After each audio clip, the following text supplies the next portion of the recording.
El hierro rechina. No es un sonido metálico cualquiera. Es el gemido agudo de un tornillo oxidado que gira lentamente sobre su eje, apretando, comprimiendo, destruyendo. En una celda húmeda del castillo de Nuremberg, en el año 1577, una mujer yace desnuda sobre una mesa de roble manchada con la sangre de las que vinieron antes. Sus muñecas están sujetas con argollas de hierro forjado que han dejado marcas circulares en su piel. Entre sus muslos, separados por 2 barras de metal frío, descansa un instrumento cuyo solo nombre helaría la sangre del más valiente: el Malleus Bulbae, el martillo de la vulva. 2 placas metálicas dentadas, unidas por un mecanismo de tornillo central, comienzan su trabajo lento, metódico, inexorable. El verdugo, un hombre de mandíbula cuadrada, cuyas manos huelen perpetuamente a aceite rancio y hierro oxidado, gira la manivela 1/4 de vuelta. La mujer grita. No es un grito de película, es el alarido visceral de quien siente cómo su carne más íntima es aplastada milímetro a milímetro, cómo los labios se comprimen contra el hueso púbico, cómo la presión aumenta hasta que algo dentro cede con un chasquido húmedo que resuena en las paredes de piedra. Los testigos presentes, un notario que registra cada detalle con pluma de ganso, 2 guardias que mantienen la vista fija en el techo arqueado, y un sacerdote que murmura oraciones en latín mientras sostiene un crucifijo de plata, permanecen en silencio. Porque esto no es un acto de sadismo gratuito, caballeros. Esto es justicia, justicia medieval, cristiana, documentada en los archivos judiciales que aún puedes consultar en Nuremberg si tu estómago lo permite. Y si crees que has escuchado historias oscuras de la Edad Media, si piensas que conoces la capacidad del ser humano para infligir dolor sistemático y legitimado por la ley, permíteme decirte que no has visto nada hasta que comprendas el funcionamiento, el propósito y el terrible legado del Malleus Bulbae. Así que si tienes el temple para seguir adelante, si quieres entender cómo una civilización que se llamaba a sí misma iluminada por Dios podía diseñar meticulosamente instrumentos para destruir los genitales femeninos con la precisión de un relojero suizo, entonces suscríbete ahora, porque vamos a descender juntos a uno de los rincones más perturbadores de la historia humana, donde el dolor tenía forma de tornillo y la moral venía con dientes de metal. Déjame explicarte exactamente cómo funcionaba este dispositivo, porque los detalles importan cuando hablamos de crueldad institucionalizada. El Malleus Bulbae no era un instrumento de ejecución rápida. No buscaba la muerte inmediata como la guillotina o la horca. No, caballeros. Esto era algo mucho más refinado en su brutalidad. Algo que requería tiempo, paciencia y una comprensión anatómica sorprendentemente detallada para la época. El instrumento consistía en 2 placas metálicas paralelas, generalmente de hierro forjado o acero, cuando las arcas judiciales lo permitían, cada una del tamaño aproximado de la palma de una mano masculina. La superficie interior de estas placas estaba cubierta con protuberancias o dientes pequeños, no lo suficientemente afilados como para cortar limpiamente. Eso hubiera sido demasiado misericordioso, sino lo bastante romos como para desgarrar y aplastar simultáneamente. Estas placas estaban unidas por un mecanismo de tornillo central, similar al que encontrarías en una prensa de imprenta de Gutenberg, con la diferencia de que en lugar de prensar papel con tinta, prensaba carne viva. El verdugo insertaba las placas abiertas alrededor de los genitales externos femeninos, los labios mayores y menores, el clítoris, toda la vulva quedaba atrapada entre el metal, y luego comenzaba el proceso de compresión. Cada vuelta del tornillo reducía el espacio entre las placas aproximadamente 2 milímetros. Los registros judiciales de Bamberg, del año 1628, especifican que el procedimiento completo, desde la primera vuelta hasta la destrucción total del tejido genital, duraba entre 45 minutos y 2 horas, dependiendo de la resistencia física de la condenada y del entusiasmo del ejecutor. La presión era calculada para no causar la muerte por shock inmediato. Para eso estaba presente un médico o barbero cirujano que monitoreaba el pulso y la respiración de la víctima, sino para maximizar el dolor y la humillación. Porque este castigo, documentado en los códigos penales de al menos 17 ciudades germánicas entre 1532 y 1648, no buscaba simplemente castigar un crimen. Buscaba destruir la feminidad misma, aniquilar físicamente la fuente del pecado sexual que estas mujeres supuestamente representaban.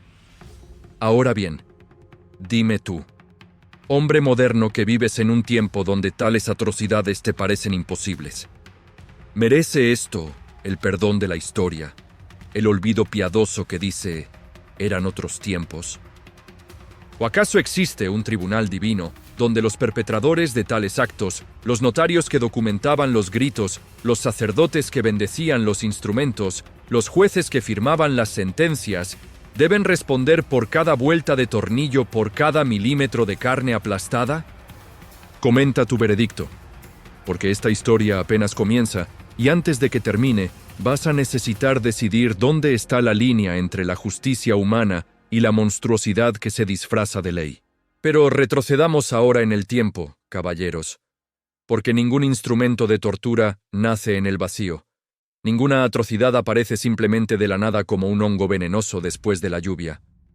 El Malleus Bulbae tiene una genealogía, una línea de sangre que se remonta a 1486, cuando dos inquisidores dominicos alemanes, Heinrich Kramer y Jacob Sprenger, publicaron un tratado que cambiaría para siempre la forma en que Europa pensaba sobre las mujeres, el sexo y el pecado. Me refiero, por supuesto, al Malleus Maleficarum, el martillo de las brujas, un manual de 500 páginas que establecía con meticulosidad escolástica cómo identificar, interrogar, torturar y ejecutar a las brujas. Y aquí está el detalle que debes comprender. Kramer y Sprenger no eran charlatanes de feria. No eran fanáticos analfabetos que blandían antorchas en la oscuridad. Eran teólogos educados en las mejores universidades de Colonia y Heidelberg, hombres que citaban a Aristóteles y Santo Tomás de Aquino con la misma facilidad con que respiraban. Y su tesis central, la premisa que sostiene todo el edificio de horror que vendría después, era esta. Las mujeres son inherentemente más susceptibles a la influencia demoníaca, porque sus cuerpos están diseñados para el placer sexual, y el placer sexual es la puerta de entrada del diablo. Lee eso otra vez. Dejaron escrito, con tinta permanente en pergamino que aún puedes consultar en la Biblioteca Estatal de Baviera, que toda brujería proviene del deseo carnal, que en las mujeres es insaciable. El libro tuvo 36 ediciones antes del año 1669. Fue leído por jueces, teólogos, príncipes y hasta por el emperador Maximiliano I, y de sus páginas surgió una obsesión específica. El sexo femenino, no como acto, sino como órgano físico, como fuente anatómica del mal. Los genitales femeninos, argumentaban estos eruditos, eran el puerto donde el demonio anclaba su barco, el altar donde se celebraban los pactos satánicos, el receptáculo que debía ser controlado, vigilado, y cuando fuera necesario según la ley, destruido. Así que cuando las ciudades-estado alemanas comenzaron a codificar sus leyes penales en el siglo XVI, el famoso Constitutio Criminalis Carolina de 1532, que estandarizó los procedimientos judiciales en todo el Sacro Imperio Romano Germánico, no es coincidencia que aparecieran estatutos específicos sobre crímenes sexuales femeninos que requerían castigos corporales centrados precisamente en los órganos genitales. El Malleus Vulvae no fue inventado por un sádico solitario. En un sótano oscuro, fue el producto lógico casi inevitable de una cosmovisión teológica que había sido cuidadosamente argumentada, publicada, distribuida y aceptada por las mentes más brillantes de Europa. Y ahora entremos en los crímenes específicos que llevaban a una mujer a ese encuentro brutal con el hierro dentado, porque la historia se vuelve aún más retorcida cuando comprendes que no estamos hablando de asesinas en masa o traidoras políticas. Los registros judiciales de Würzburg entre 1626 y 1631, meticulosamente preservados en sus archivos municipales, revelan que el Malleus Vulvae se aplicaba principalmente por 3 categorías de ofensas: adulterio reincidente, prostitución practicada después de haber sido advertida previamente, y lo que llamaban fornicación blasfema, un término maravillosamente vago que podía significar cualquier cosa desde mantener relaciones sexuales durante días santos hasta el acto de seducir a un clérigo. En el caso documentado de Margarethe Huss, ejecutada en Bamberg en 1627, el registro del tribunal especifica que su crimen fue haber mantenido relaciones sexuales con 3 hombres diferentes durante la Cuaresma, mientras estaba casada con un cuarto. El escribano judicial, un tal Johannes Diefenbach, cuya letra gótica aún es legible en los pergaminos amarillentos, describe con precisión de notario cómo Margaret confesó, después de la aplicación de otros tormentos naturalmente, que había sentido placer en estos encuentros, que había iniciado ella misma las aproximaciones carnales. Y ahí está la clave, caballeros. No era simplemente el acto sexual lo que condenaba a estas mujeres, era la evidencia o sospecha de que habían disfrutado, que habían ejercido agencia sexual, que habían convertido sus cuerpos en instrumentos de su propio deseo, en lugar de ser recipientes pasivos de la voluntad masculina. El placer femenino era en sí mismo una forma de herejía, porque contradecía el orden natural establecido por Dios y confirmado por la ciencia médica de Galeno, que sostenía que las mujeres eran versiones frías e imperfectas de los hombres incapaces de la racionalidad necesaria para controlar sus pasiones. Entonces, cuando una mujer como Anna Schwarz, de Nuremberg, condenada en 1584 por conducta lasciva habitual, era sujetada a esa mesa de roble, mientras el verdugo, Meister Franz Schmidt, sí, conocemos su nombre porque mantuvo un diario detallado de sus ejecuciones, preparaba el Malleus Bulbae. No se trataba simplemente de un castigo por romper la ley. Era un ritual de purificación, una cirugía moral que buscaba extirpar físicamente la capacidad de pecar, destruir el órgano que supuestamente albergaba el demonio del deseo descontrolado. Y si te parece que estoy exagerando, que estoy imponiendo interpretaciones modernas sobre hechos medievales, déjame citarte directamente el fallo judicial contra Úrsula Kepler. Sí, la tía del astrónomo Johannes Kepler, quien en 1621 fue acusada de brujería en Württemberg y sometida a tortura genital.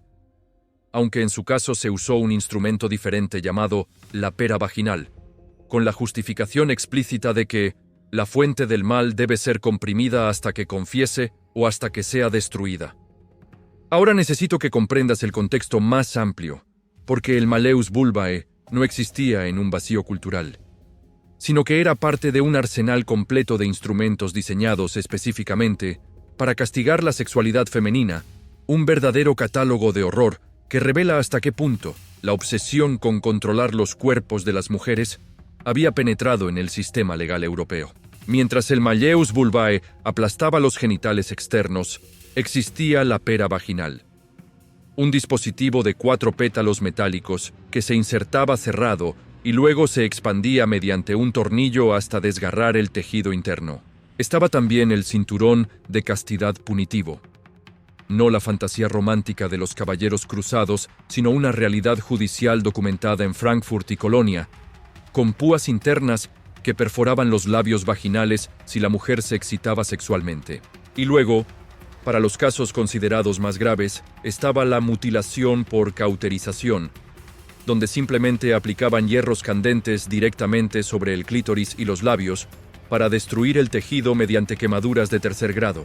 Todo esto, caballeros, está documentado no en rumores ni leyendas urbanas, sino en códigos legales oficiales, en manuales para verdugos como el Praxis Rerum Criminalium, publicado por Just de Damhouder en 1554, que incluye ilustraciones detalladas de cada instrumento y especificaciones técnicas sobre su aplicación correcta. Lo que estamos presenciando no es sadismo individual, sino ingeniería social a través del terror corporal, un sistema completo diseñado para grabar en el cuerpo femenino, literalmente con metal y fuego, el mensaje de que su sexualidad no les pertenecía, que era propiedad del orden social de la Iglesia del Estado, de cualquier autoridad masculina, menos de ellas mismas. Y el Malleus Bulbae era quizás el instrumento más simbólicamente potente de todos, porque no solo causaba dolor, no solo mutilaba, sino que destruía específicamente aquello que distinguía anatómicamente a las mujeres de los hombres, aplastando metafórica y literalmente la diferencia sexual hasta convertirla en pulpa sanguinolenta. Ahora, los historiadores modernos debaten si estos instrumentos se usaban con la frecuencia que sugieren los registros, o si muchas veces eran exhibidos como amenaza psicológica sin llegar a aplicarse. Personalmente, después de revisar los archivos de 8 ciudades alemanas diferentes y encontrar descripciones consistentes de su uso en al menos 53 casos documentados entre 1532 y 1681, puedo decirte que la evidencia apunta claramente a que no eran solo para exhibición. Se usaban con regularidad y se usaban con la bendición explícita de las autoridades religiosas y civiles más respetadas de Europa.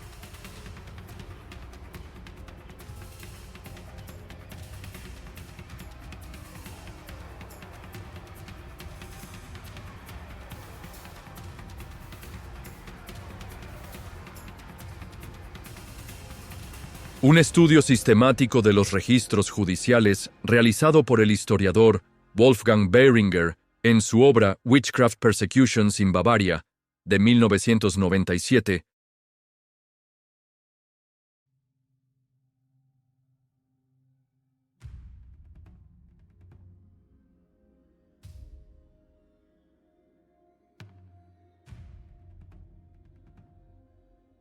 mujeres que ejercían profesiones independientes como parteras o herbolarias, o mujeres que habían rechazado propuestas matrimoniales de hombres influyentes localmente. ¿Empiezas a ver el patrón, caballero? Margarete Hoss, la mujer que mencioné antes ejecutada en Bamberg, era dueña de una próspera posada heredada de su difunto esposo y había rechazado casarse con el magistrado local Johann Georg Fuchs von Dornheim, quien casualmente presidió su juicio.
Y ahora llegamos al aspecto quizás más perturbador de toda esta historia: la normalización burocrática de la atrocidad, la forma en que el horror se convierte en rutina administrativa cuando está suficientemente sistematizado.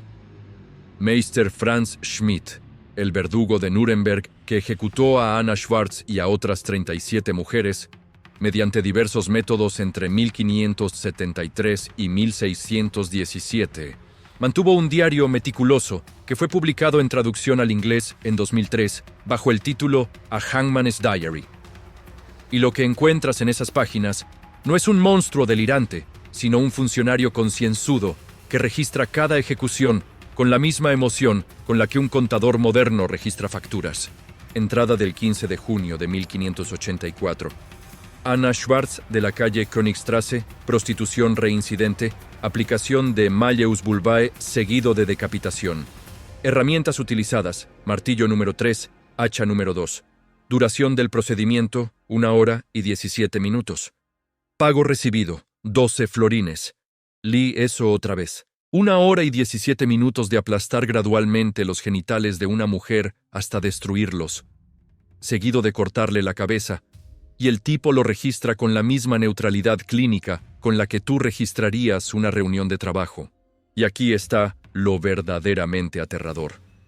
Schmidt no se consideraba un criminal.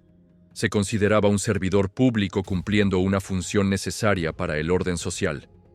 Cuando finalmente se retiró en 1617, la ciudad de Nuremberg le otorgó una pensión y una carta de reconocimiento por sus servicios fieles y diligentes a la justicia. Los médicos que monitoreaban las torturas para asegurar que las víctimas no murieran prematuramente, y conocemos sus nombres: Dr. Georg Palma, en Bamberg; Dr. Johann Wehr, en Würzburg, juraban el mismo juramento hipocrático que juran los médicos hoy, y no veían ninguna contradicción entre ese juramento y su participación en la destrucción sistemática de cuerpos humanos. Los sacerdotes, que bendecían los instrumentos antes de usarlos, que escuchaban las últimas confesiones de las condenadas, mientras el verdugo preparaba el Malleus Bulbae, que administraban la comunión a mujeres que en media hora estarían gritando mientras su carne era aplastada. Estos hombres celebraban misa, los domingos bautizaban bebés, predicaban sobre el amor de Cristo. Y no estoy sugiriendo que fueran todos psicópatas secretos.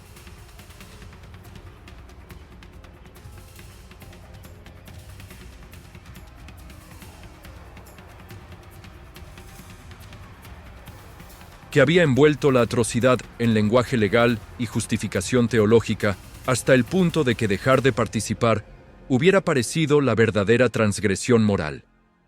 Hannah Arendt llamaría a esto, 300 años después, cuando escribió sobre los juicios de Nuremberg del siglo XX, la banalidad del mal.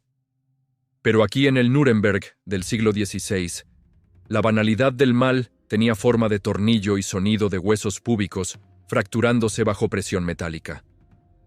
Entonces, ¿cuándo terminó todo esto? ¿Cómo es que pasamos de un mundo donde aplastar los genitales femeninos era castigo legal sancionado a un mundo donde leer sobre ello nos provoca náusea? La respuesta no es tan reconfortante como quisieras creer, porque no hubo un momento de despertar moral colectivo. No hubo una iluminación súbita donde Europa decidió que quizás torturar sistemáticamente a las mujeres estaba mal. Lo que hubo fue la Guerra de los 30 años, de 1618 a 1648. Un conflicto tan devastador que mató aproximadamente 1/3 de la población alemana, que dejó ciudades enteras en ruinas, que creó tal caos social que las estructuras de poder que habían sostenido las cacerías de brujas y las torturas judiciales simplemente colapsaron por falta de recursos. Los registros muestran que el uso del Malleus Bulbae disminuyó precipitadamente después de 1640, no porque las autoridades hubieran cambiado de opinión sobre la necesidad de castigar la sexualidad femenina, sino porque literalmente no tenían suficientes verdugos tribunales funcionales o dinero para mantener el sistema.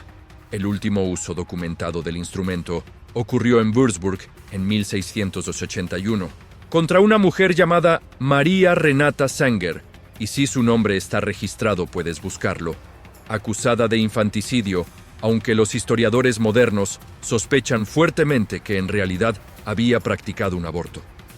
Pero después de 1681, silencio en los registros. No porque el Malleus Bulbae fuera oficialmente prohibido, no lo fue hasta las reformas legales prusianas de 1740, sino porque la Ilustración estaba comenzando a cambiar lentamente el marco intelectual europeo. Pensadores como Cesare Beccaria en su Tratado de los delitos y las penas, de 1764, empezaron a argumentar que la tortura era ineficaz como método para obtener verdad y que el castigo debía ser proporcional al crimen. Pero nota, caballeros, que sus argumentos eran de eficacia y proporcionalidad. no de derechos humanos inherentes. Tomó otros 100 años, hasta mediados del siglo XIX, para que el concepto de que las mujeres tenían derechos legales sobre sus propios cuerpos empezara a ganar tracción seria en el derecho europeo. Y aún así, cuando finalmente se prohibieron oficialmente las mutilaciones genitales judiciales, no fue porque Europa hubiera decidido que las mujeres merecían autonomía corporal, sino porque las nuevas formas de control social, el encierro psiquiátrico, las casas de corrección, el ostracismo económico, resultaron ser métodos más eficientes de mantener a las mujeres en sus roles asignados sin el desorden y el gasto de la tortura física. El malleus vulvae no desapareció porque ganara la bondad. Desapareció porque fue reemplazado por cadenas más sutiles, pero igualmente efectivas. Y aquí llegamos al final de nuestro viaje a través de este rincón particular del infierno humano. Pero antes de cerrar este capítulo de horror histórico, necesito que reflexiones sobre algo incómodo. ¿Por qué esta historia específica, entre todas las atrocidades documentadas de la historia humana, sigue siendo relativamente desconocida? Pregúntale a 10 personas educadas sobre la Inquisición y te hablarán de hogueras y herejes quemados. Pregúntales sobre torturas medievales y mencionarán el potro de tortura y la doncella de hierro, que probablemente nunca existió y fue una invención del siglo XIX, por cierto. Pero pregúntales sobre el malleus vulvae y obtendrás miradas en blanco. Y sin embargo, los registros están ahí, en los archivos estatales de Baviera, en los manuscritos de Nuremberg, en las colecciones de la Universidad de Würzburg, disponibles para cualquier investigador que quiera verlos. La historiadora Lyndall Roper, de Oxford, ha publicado extensamente sobre esto. El alemán Wolfgang Behringer tiene 3 libros dedicados parcialmente al tema. Los registros judiciales han sido transcritos y están disponibles en bases de datos académicas. Entonces, ¿por qué el silencio relativo? Te propongo una hipótesis incómoda. Porque enfrentarnos directamente con la tortura sistemática de los genitales femeninos, como política estatal sancionada legalmente y bendecida religiosamente, nos obliga a reconocer algo que preferimos no ver. Que la violencia contra las mujeres, específicamente la violencia dirigida a su sexualidad y capacidad reproductiva, no es una aberración histórica, sino un hilo continuo que recorre toda la civilización occidental, desde el malleus vulvae del siglo XVI hasta la mutilación genital femenina que todavía se practica en 27 países según la ONU, desde las leyes que hacían legal violar a tu esposa en la mayoría de países occidentales hasta la década de 1970, hasta los debates actuales sobre autonomía reproductiva y acceso al aborto, hay una línea directa de pensamiento que dice: el cuerpo femenino, particularmente sus órganos sexuales y reproductivos, no pertenece a la mujer, sino que es territorio legítimo de control social, legal, religioso y político. El malleus vulvae no es una reliquia curiosa de tiempos bárbaros. Es el ancestro de hierro de debates que todavía tenemos hoy sobre quién tiene el derecho de controlar la capacidad sexual y reproductiva de las mujeres. Y reconocer eso, mirar directamente a ese hierro oxidado manchado con sangre de 500 años y ver no solo el pasado sino también las sombras del presente, es profundamente incómodo. Así que contesta esto, caballero que has llegado hasta el final de esta historia. ¿Qué harás con este conocimiento? ¿Lo archivarás como curiosidad histórica mórbida o te preguntarás qué prácticas actuales, qué políticas modernas, qué estructuras contemporáneas de control sobre los cuerpos femeninos serán vistas dentro de 500 años con el mismo horror con que nosotros miramos ahora el malleus vulvae? Porque te garantizo una cosa: nuestros descendientes tendrán su propio catálogo de atrocidades que cometimos mientras nos convencíamos de que estábamos del lado correcto de la historia. La pregunta es si tenemos el coraje de verlo antes de que sea demasiado tarde, o si preferimos el confort de creer que los monstruos solo existen en el pasado, esperando pacientemente en archivos polvorientos en lugar de caminar entre nosotros con trajes modernos y lenguaje legal contemporáneo. Esa es tu tarea ahora. Reflexionar sobre eso mientras el eco de aquellos gritos de hace 500 años se desvanece finalmente en el silencio.